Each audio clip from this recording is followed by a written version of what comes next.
শ্রী শ্রী জগন্নাথ দেবের স্নান যাত্রা থেকে শুরু করে রথযাত্রা পর্যন্ত এক মহা উৎসবের সূচনা হতে চলেছে।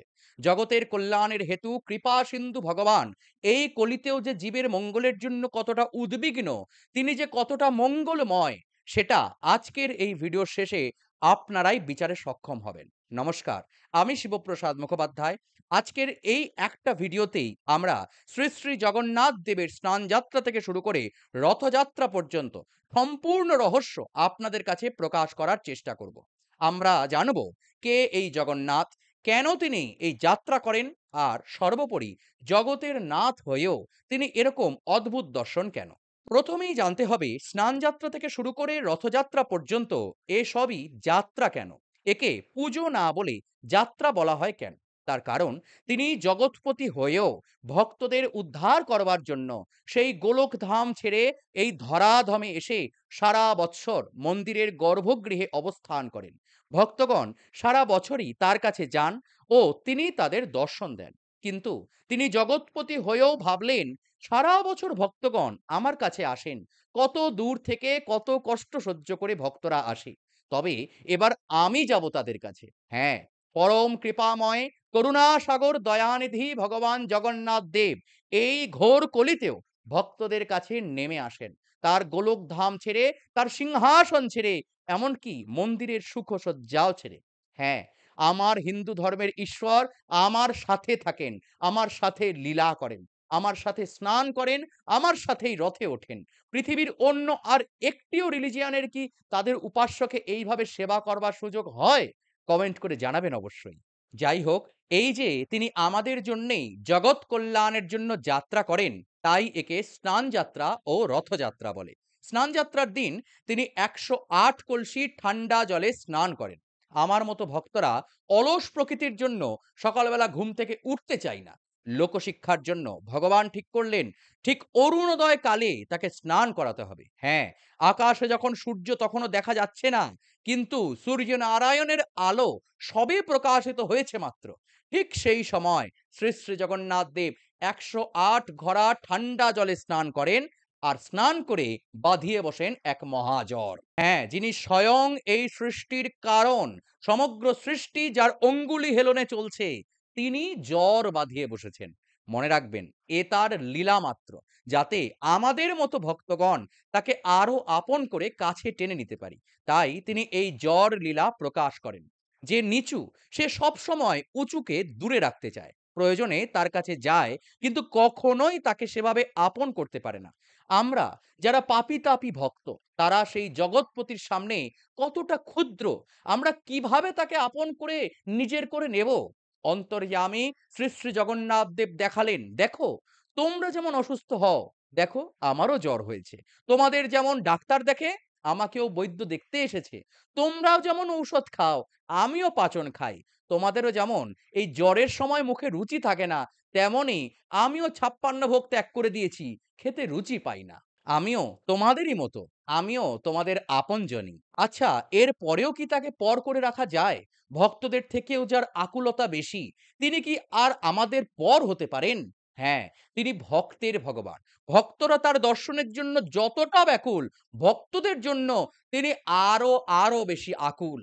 জগতের এই একমাত্র আমরাই তাই গর্বের সাথে জোর গলায় বুক ঠুকে বলতে পারি, হ্যাঁ, আমি আমার ভগবানকে শুধু দেখেছি তাই নয়, তাকে স্নান করিয়েছি, খাইয়েছি, ঘুমও পাড়িয়েছি। আমার উপাস্য ১০টা আকাশের পিছনে স্বার্থপরের মতো লুকিয়ে থাকেন না। আমার ঈশ্বর সত্য, সত্য, সত্য। তো যাই হোক, দিন ১৫ মতো জ্বরে ভুগে সুস্থ হয়ে ওঠেন শ্রী শ্রী জগন্নাথ দেব। আর সুস্থ হয়েই বায়না ধরেন মাসির বাড়ি যাব। এতদিন তিনি ঘরে বন্ধ, পাচন খেয়ে মুখ পচিয়ে ফেলেছেন। সুস্থ হয়েই একেবারে রাজবেশ ধরে রথে চাপেন। যে ভক্তদের হাতে স্নান করে তিনি জ্বর বাঁধালেন, সেরকম আরো কোটি কোটি ভক্তদের সাথে তিনি রথযাত্রার জন্য বেরিয়ে আসেন বাইরে, ভক্তদের একদম মধ্যিখানে। আবার একা নয়, সপরিবারে।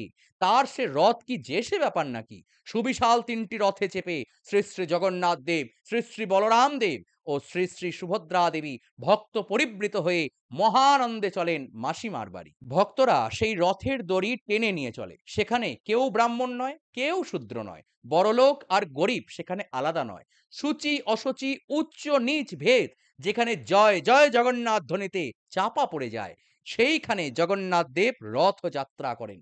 সবাই তার কাছে সমান, সবাইকে তিনি এক নজরে দেখেন, সবার সাথে একসাথে আনন্দ করতে করতে তিনি মাসির বাড়িতে এসে পৌঁছান ও কিছুদিন কাটিয়ে আবার উল্টো রথের দিন ভক্ত পরিবৃত হয়ে মাসির বাড়ি থেকে ফিরে আসেন নিজ মন্দিরে। লোকে বলে তিনি অদ্ভুত দর্শন, তার চোখ বড় বড়, চোখের পাতা নেই, কান নেই, হাত কাটা, ব্যঙ্গ করে আমরা বলি হাত কাটা জগন্নাথ, যিনি সমগ্র সৃষ্টির কারণ, তার অঙ্গুলি হেলনে জগতের সৃষ্টি স্থিতি বিনাশ হয়। তিনি কি পারতেন না সুন্দর পরিপূর্ণ রূপে আমাদের সামনে আসতে? নিশ্চয়ই পারতেন, কিন্তু তিনি তা করলেন না। কেন জানেন? ওই যে একটু আগে বললাম, ভক্তরা তার জন্য যতটা আকুল, ভক্তদের জন্য তিনি আরো বেশি ব্যাকুল। তিনি এই অসম্পূর্ণ বিগ্রহ রূপে প্রকাশিত হলেন, আর তার বিগ্রহকে সম্পূর্ণ করবার দায়িত্ব দিলেন আমাদের মতো পাপী তাপী ভক্তদের।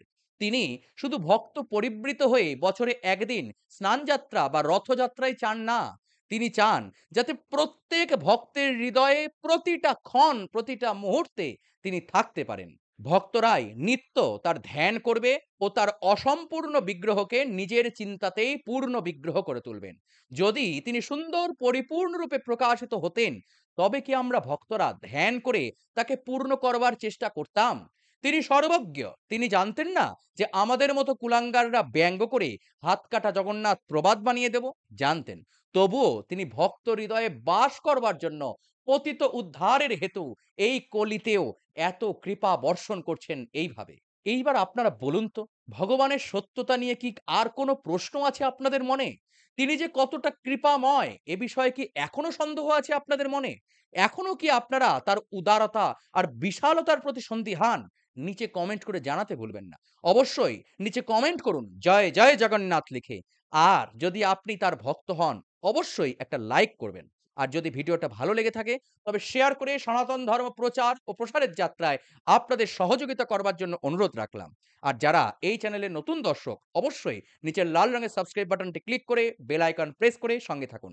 জয় জগন্নাথ, জয় জয় জগন্নাথ, জয় সনাতন, জয় সনাতনী।